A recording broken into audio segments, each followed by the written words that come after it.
আমি আওয়ামী লীগ বিএনপির কাছেও বিচার চাই না, বিচার চাই আল্লাহর কাছে। আজকে আমি রাস্তার হকার ভাই, আমার ফুটপাতে কোনো দোকান না, আমি হেঁটে হেঁটে বই বিক্রি করি, ব্রাশ বিক্রি করি। আমি দুটো কথা বলেছি, আপনারা পারলে আমাকে একটা ওয়ার্নিং দিতেন আমার কথাগুলোর জন্য, বা আমাকে আপনারা ধমক দিতেন।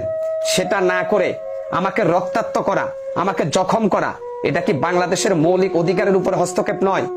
আমি মহামান্য রাষ্ট্রপতির কাছে প্রশ্ন করব, আপনি বাংলাদেশের রাষ্ট্রপতির কাছে বিচার দিচ্ছি, এবং বাংলাদেশের প্রত্যেকটা সাংবাদিক মিডিয়া যারা আছেন, আপনাদের বিবেকের কাছে আমার প্রশ্ন, যে আমি শুধু মৌখিকভাবে দুটো কথা বলার কারণে স্বাধীন বাংলাদেশের মাটিতে আমাকে এইভাবে তারা পিটিয়ে পিটিয়ে রক্তাক্ত করবে?